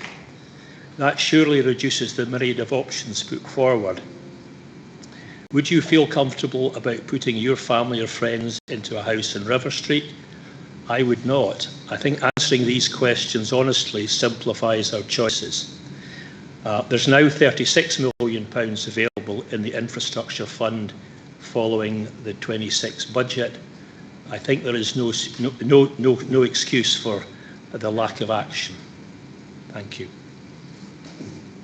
Councillor Meakin, thank you. Thank you, Provost. Councillor Duff is correct that the First Minister did visit Brechin and gave us nothing. Came, had a look and went away again. This issue has to be addressed by Angus Council, and we have allocated, as he well knows, £3 million to Brechin. The issue is that at the moment there is nothing to spend on. We need to know the results of what the plans are for Brechin before we can actually allocate a spend. We don't throw money into pots if we don't know what it's going to be spent on. And he's right on one thing. The infrastructure fund is there, and it will be there when there's a call upon it for Brechin. We haven't hidden that fact. We haven't allocated it to anything else. The money sits there for when there needs to be a draw on that fund, and a proportion of that money will no doubt, we're all aware, will go to Brechin. But there's no point in allocating money when we don't know, one, how much is needed, and two, what it'll be spent on. So that's it in a nutshell. Thank you. Councillor Scott, thank you. Thanks, Convener. I'm really quite sorry that Councillor Duffs went down that alley, so to speak, because myself, Gavin, Chris, Mark, we have all worked well together in the steering groups. Obviously, you know, Mark was the chair initially, and now it's Tommy, Councillor Stewart, and we know the amount of work that has been, you know, behind the scenes, and there is a lot of work needs to be done behind the scenes before we can then speak to, you know, the residents. And we're all fully aware of the need for River Street. As George has just said, the money is there, and there will be further money available to call upon in the next infrastructure fund. I think it's better that the money is there rather than being spent on something else. So I'm not really sure what the issue is with that. But I think what we need to remember is we're not here to score points on each other. We're here to deal with the disaster that happened and the stress, the trauma, the uncertainty, and we need to be mindful that these are people's homes and their lives and their livelihoods. So I'm not here to point score. I think I would just like to stick to that, and I hope to continue working well on the steering group with Councillor Beattie, Councillor Nicholl and Councillor Stewart, and I'd like to thank Councillor MacDonald for everything that he did. Thank you. Thank you very much. Any other comments? Councillor Brace, thank you. Yes, thanks, Provost. Yes, it does seem like a long time since Storm Babette hit Brechin, and I would have liked to see more progress, and I do find it frustrating. I think it's really important to remember, though, and I hope everyone in this chamber would agree, that climate change is real. It's happening, and we're in the very early stages of it. And we've no idea really how bad things are going to get. What we do have to make sure as a council, going on long after I finish being a councillor, we're going to have to make sure that our officers have the resource to deal with things as they arise and deal with them promptly in both preventative measures and in measures that are required after the fact. And I really don't think we're anywhere close to that position just now. And this isn't unique to Angus. This is every local authority, every government across the world is having to find ways of dealing with council change. We need to be prepared for it. And that means making sure there is financial resource, and that's going to have to be provided over generations. Thanks. Thank you. Any further comments? No, and none online. Okay, we've got the 6 recommendations in front of us. Is the report agreed? Agreed. Okay, thank you. Agenda item number 9 is the Angus Roads Maintenance Partnership, and it's a report by Mr. Daly. Thank you.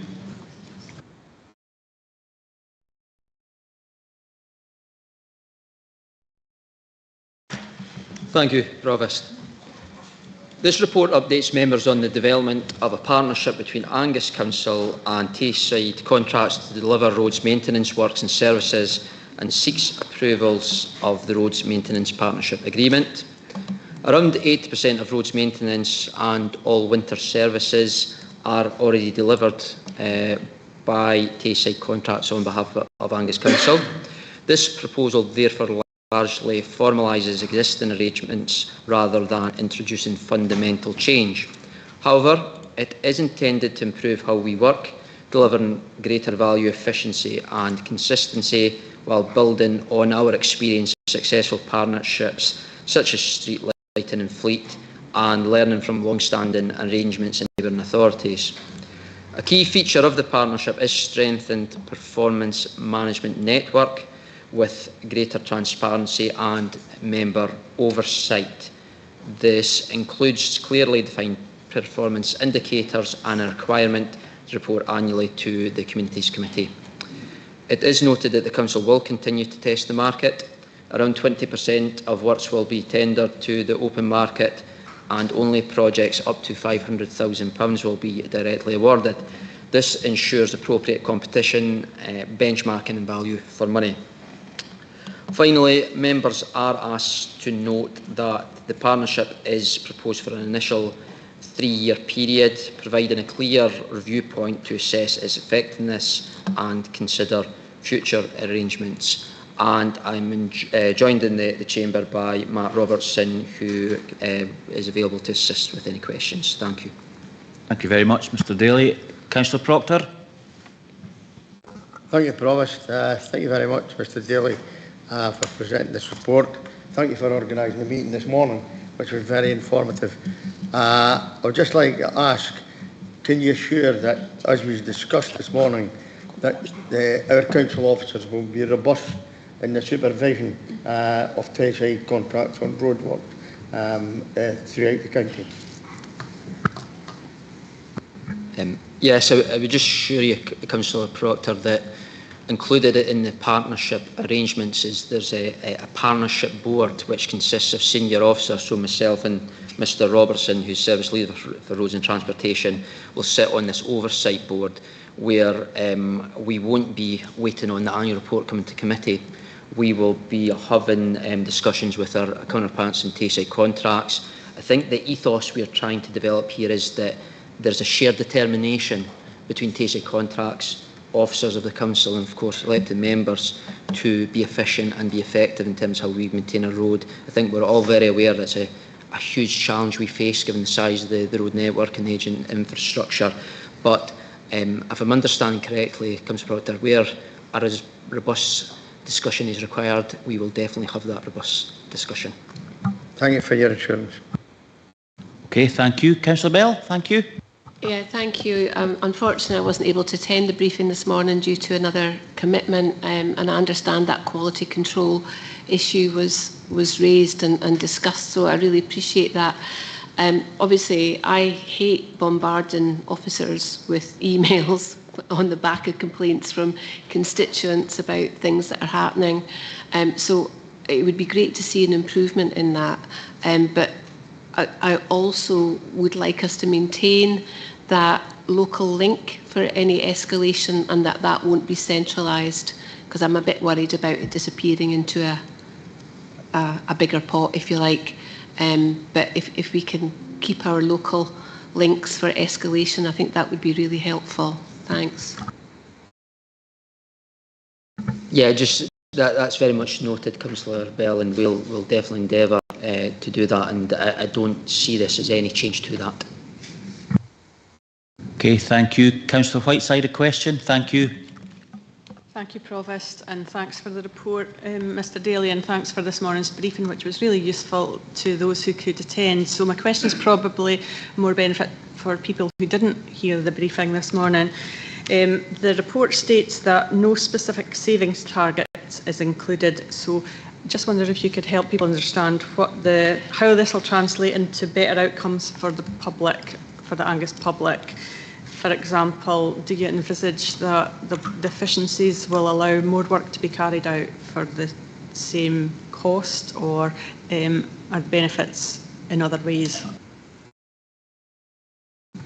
Yes, I think I'll hand this question to Mr Robertson, but I think, and Mr Robertson can explain further around the more expedient delivery of routine works and some opportunities for value engineering, which I'm conscious maybe is a bit of a technical term, so hopefully Mr Robertson could maybe expand upon these things.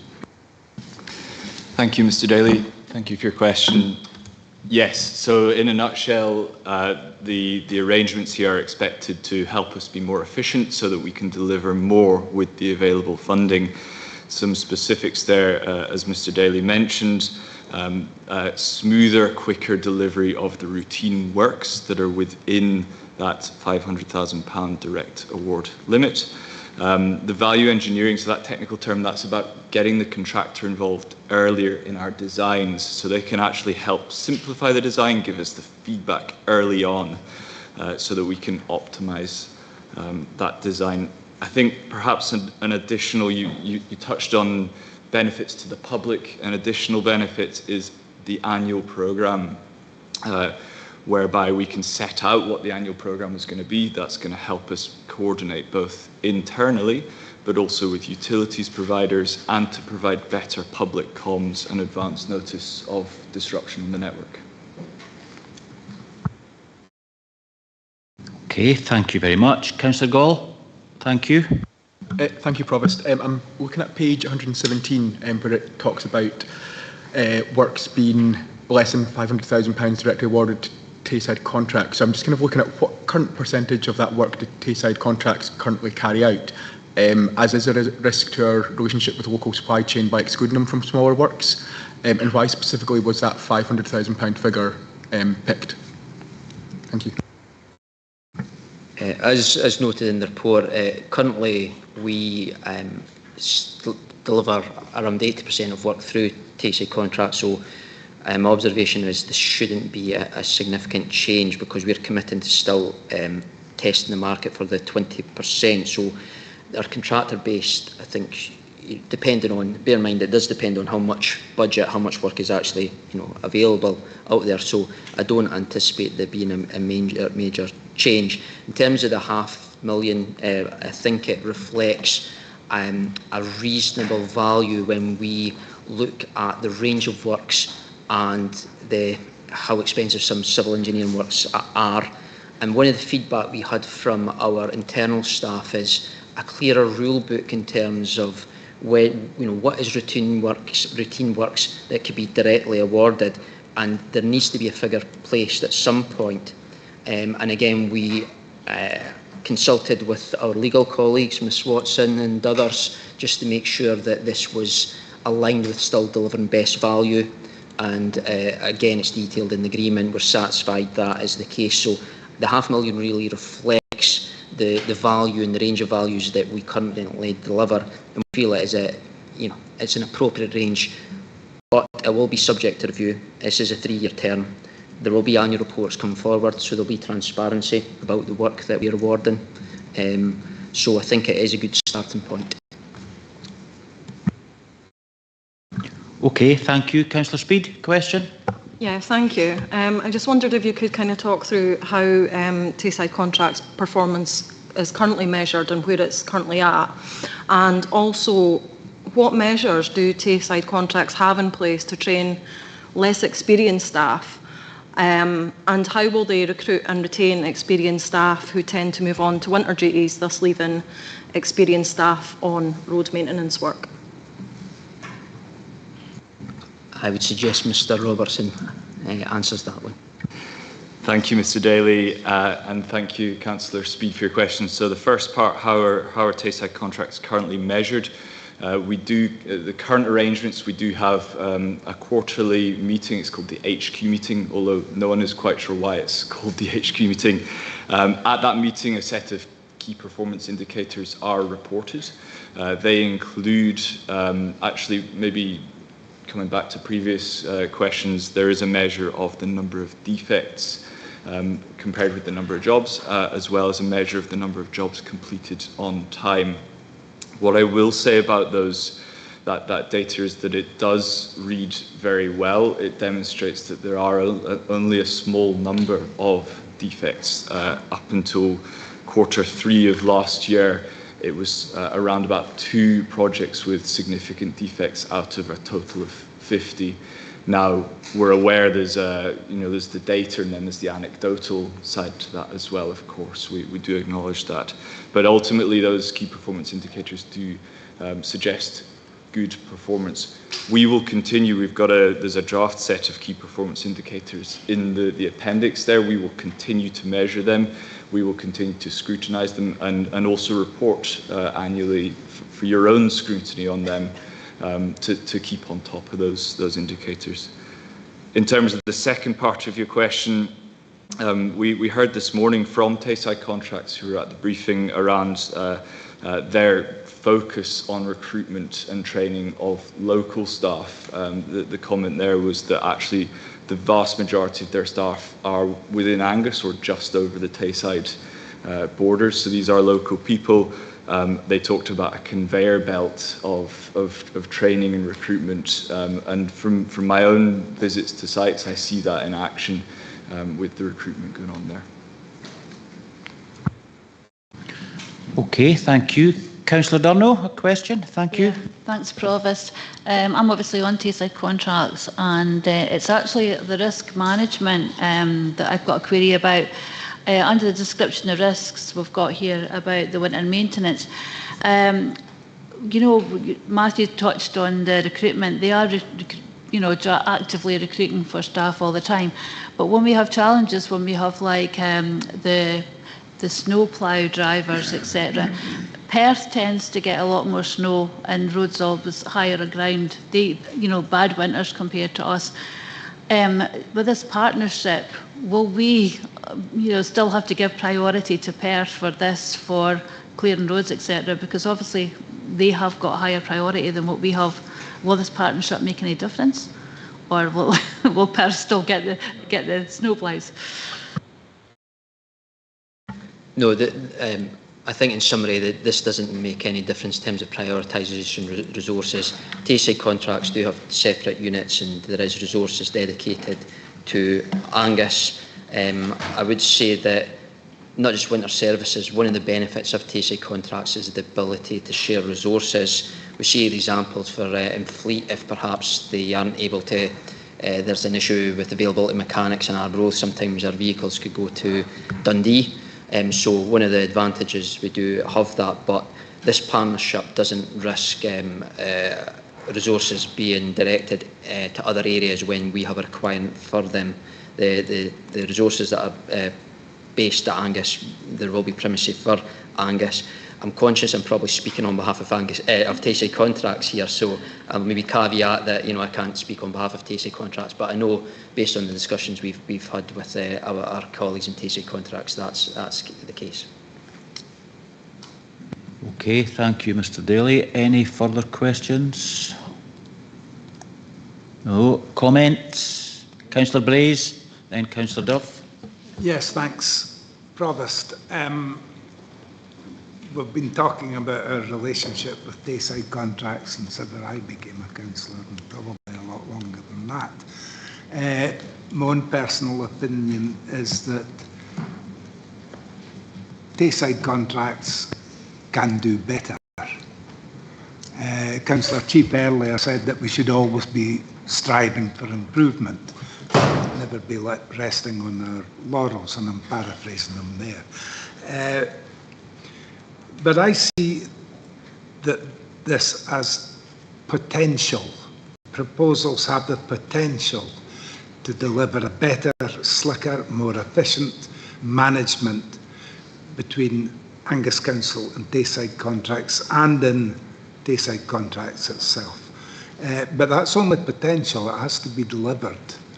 And so I see this as a sort of tentative step towards ever greater cooperation, but it's really important to me that we do have this sort of safety valve.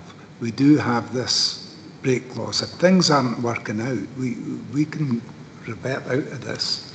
It's up to 28 elected members to decide. So I'm really pleased to see us making a small step in this direction. Thanks. Thank you, Councillor Braze. Councillor Duff, thank you. Yeah, thanks, Provost, and thanks to both Mr. Daly and Mr. Robertson for the presentation and also for the briefing this morning, which was, I thought, very useful.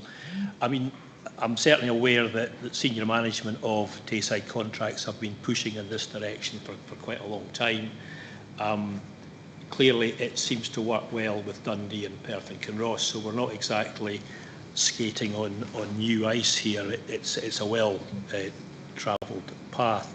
And I think, like most elected members, I have got some concerns with Tayside contracts. We've had a lot of talk about quality at the briefing, etc., and other concerns that we have shared with Mr. Daly in the past. And I feel confident that the partnership approach will be more efficient for us, and I'm sure that our senior officers will make sure that Angus Council are getting best value.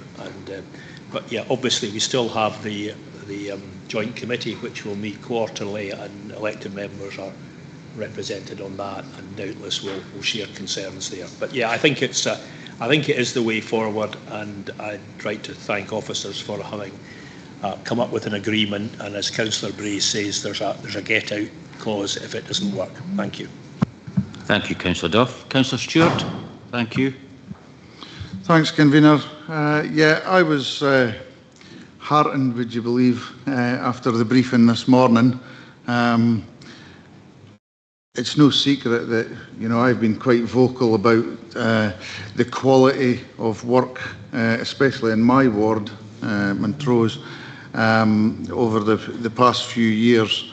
And we, as a council, we've got a duty to the public there to get the best value for the pound for our constituents, and to make sure that the quality of work that we are getting from our contractors is the best it possibly can be, without the need to revisit work. And I did hear Matthew talk about the low numbers of things that they had to redo. That's maybe just because they haven't been identified. I may be a bit more, seeing things in my ward out there. But, moving forward, I will be keeping a close eye on this, and I'll have no hesitation in bringing it forward again to officers. Thank you. Thank you very much, Councillor Stewart. Councillor Gavin Nicholl and then Councillor Proctor. Thank you. Thank you very much, Provost. Having been convener of Tayside Contracts, I was very aware this partnership had been worked on by Angus Council and Tayside Contracts officers for months, and I think this will benefit Angus Council very much. Thank you. Thank you very much. Councillor Proctor, thank you. Thank you, Provost. I think we've all voiced our expressions of concern about standards, etc. However, it's not all one-sided, because I've had numerous emails and messages from my constituents, particularly up in the Angus Glens and Prosen and Glen Clover, where work's been carried out, and been carried out very successfully by Tayside Contracts. So I think we should sort of balance this, and I do think that this commitment we're getting, a 3-year commitment, is something which will benefit everybody. And thank you. Thank you very much. I don't see any other hands for comments. No. Okay, we have the 4 recommendations in front of us. Is this report agreed? Agreed. Thank you very much. And the final item is agenda item number 10, Montrose Golf Links Future Arrangements Proposed Public Consultation. And again, I think it's Mr. Daly that's introducing this. Thank you.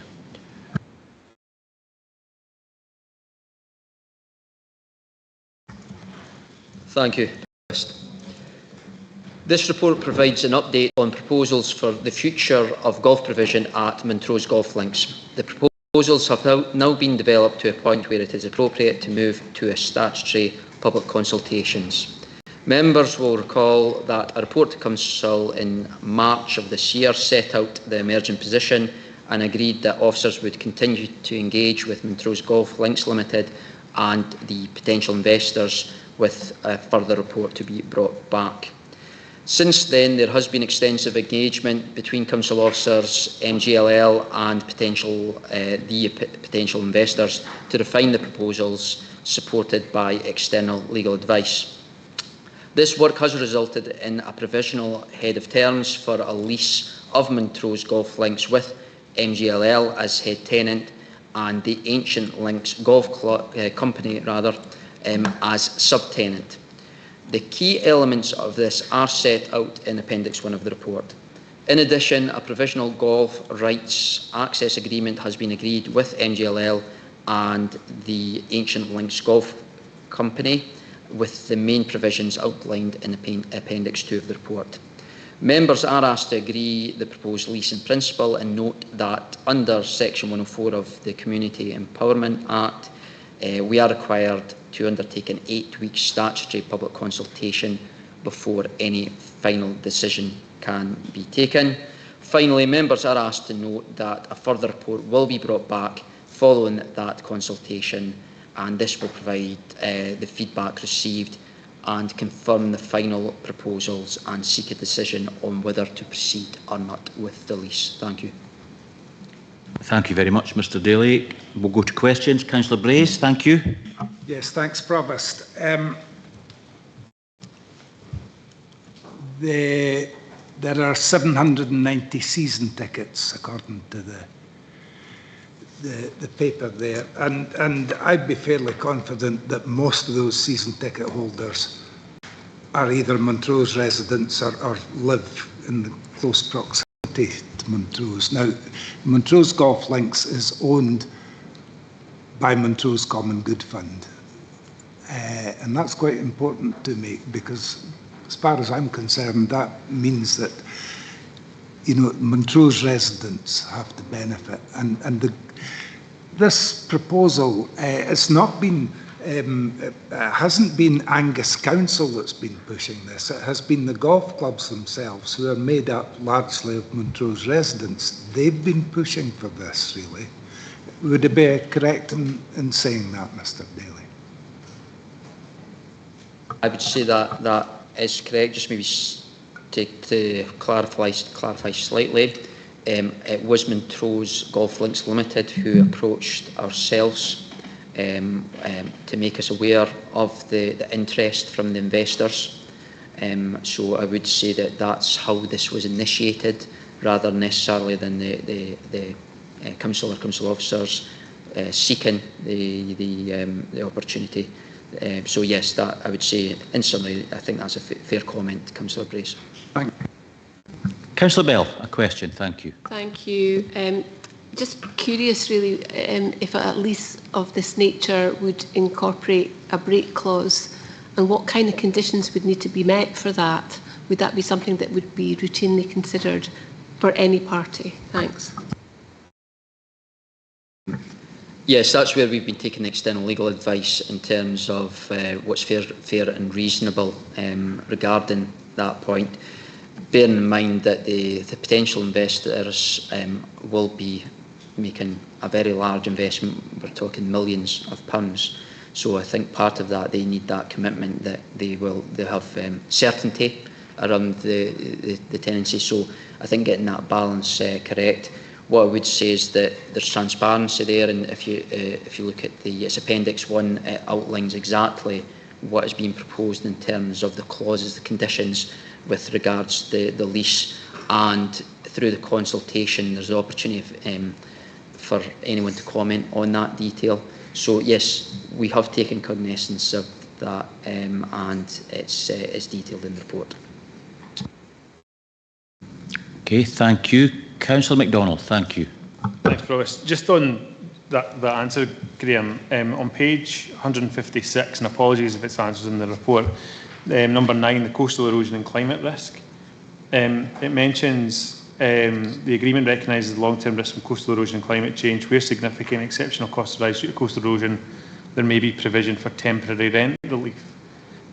How, is this maybe too technical for just now, but how would that actually work in reality? Is that mitigations against the coastal erosion? Is that developing a long-term plan? And obviously it goes on to say the lease might end or there might be suspension of obligations. Just how does that sort of work? I think I would describe from the perspective of this agreement, the investors or the subtenant, a coastal erosion might require them to make major modifications, adaptations to the course, which could be very expensive, potentially millions of pounds, depending on the acceleration and the extent of the erosion.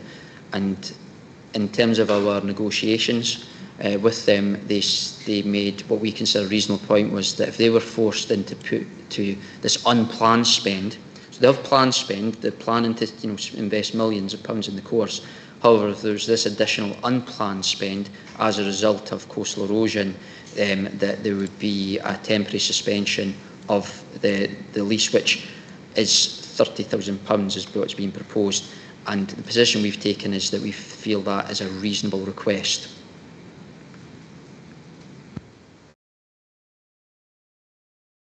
So Councillor Bell, a question. Yes, sorry. Yeah, can I come in as a supplementary to that?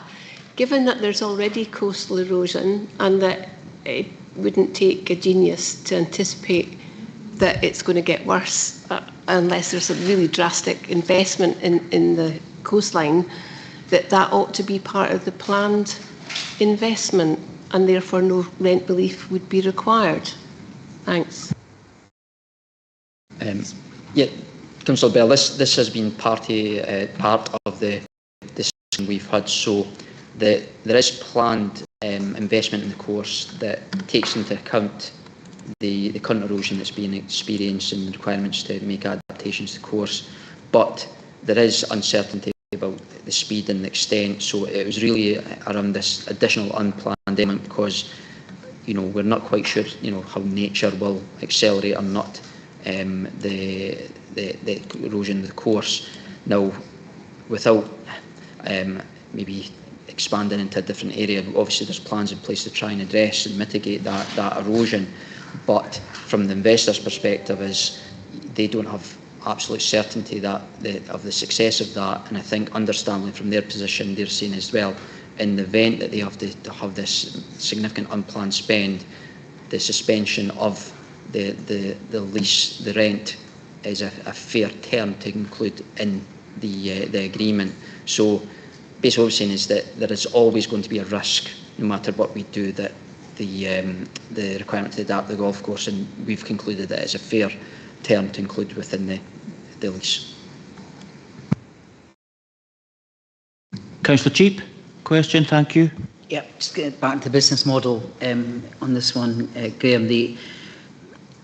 As I understand it, the ancient links golf, whatever it's called, is going to be paying £30,000 per annum on a 99-year lease for the use of the golf courses and all buildings associated with the golf courses. Different to what happened in Carnoustie, because effectively the new people coming in, they actually bought the goodwill, etc., and all the assets with it. This is just purely a lease here.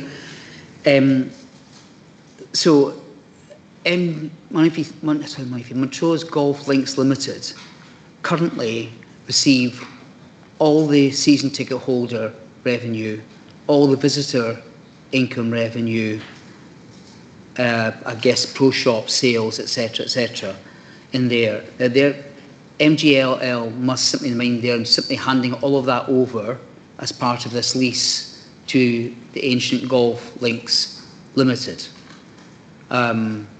Do we actually know how much money Montrose Golf Links Limited are making from the 796 season ticket holders' season tickets and existing visitor revenue? That's not in the paper here. I just would have been quite interested to find out what basically they're giving for free to the new tenant, effectively. I know it's in payment because there could be investment going into that they can't afford to do. But, and also is saying, is this, when we say a lease, is this a full, like repairing and insuring lease, so that all the buildings, it's a 99-year lease, these buildings are going to need maintenance, etc., and all that sort of time. Does that become the responsibility of the tenant to do all of that? A few questions in there, but business. Just that last question, yes, it would fall to the responsibility of the tenant and the subtenant in turn. In terms of just the other parts of your question, is that the Montrose Golf Links Limited, when they took over, I think 2017, 2018, is that at that point, as an ongoing concern, there was major issues and concerns about the future of the Montrose Golf Links. And to the credit of the MGLL, they have been able to turn that round effectively and make it a going concern to the point that they do generate, I think, a relatively modest surplus. Now, coming back to Councillor Bray's point that this was initiated by the MGLL because their concern was that while they are operating with small surplus, they are looking to the medium and long term, and they realised that there is major liabilities, some of which you've touched upon, and there is an urgent need for further investment that they, alone cannot provide under the current, revenue that they're able to generate through the current model. So, while there is an element that they have been able to turn it into a business that is generating a surplus, is that they have put their hand up and they have said that there is this need for investment externally. So in addition to that, in terms of just maybe give some reassurance around the level of rent we've given, is we did commission a property specialist to review what would be a reasonable, taking into account everything essentially you just said, Councillor Cheap, is what is a reasonable level of rent. It's very unusual circumstances, this, but the £30,000 essentially aligns with the recommendation we got back from a property specialist, and that we've agreed with the tenant and subtenant. I was going to come back to one Of question. course, yes, of course. More an observation, but I know that, like Councillor Brace has said, as was the case in Knusty, there's always, and Mr Lorme will understand this, a lot of noise from resident season ticket holders on the potentially 5-year, 10-year agreements for their season tickets. Just an observation here is that they mention on page 159 that prices broadly increase in line with inflation. But when we look at the 2026-27 season ticket and then what they put in for 27-28, that's 11.1% increase. And then I know from the following years after that, the 6.25%, slowly decreasing over 5 years. But that's quite a bit above inflation. So I'm just making the observation that if they're saying it's going to increase by inflation being CPI rate, that ain't the CPI rate. In terms of the season ticket pricing, we were at pains to get the input from the MGL board members, because it is something I think that with the local knowledge in terms of what's being proposed, the feedback we've received is that the prices that are being proposed relative to other golf membership in the wider area is considered reasonable. But crucially, this will go to consultation, and I suspect people will not be slow in coming back if they feel it's been pitched too high. Okay, thank you. Anyone else for a question? Comments then? Councillor Brace, thank you. Yes, well, as a local member for Montrose and as, like the rest of you here, a trustee of Montrose Common Good Fund, really pleased to see this. And as an Angus Councillor, like the rest of you, we're represented on the MGLL, we are a partner in that.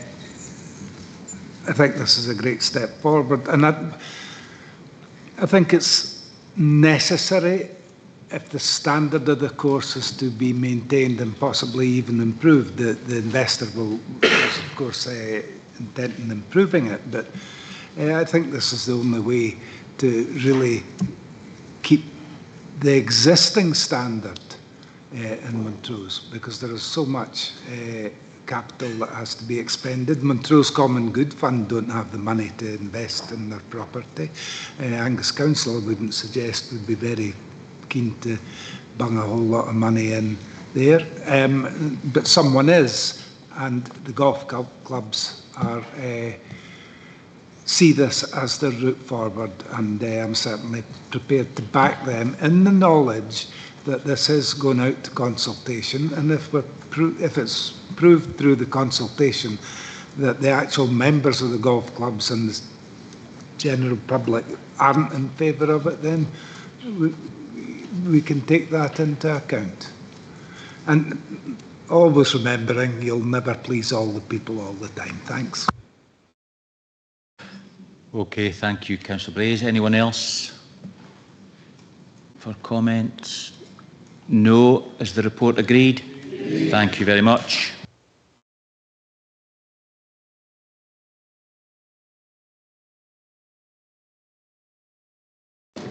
Can we stop live stream, please?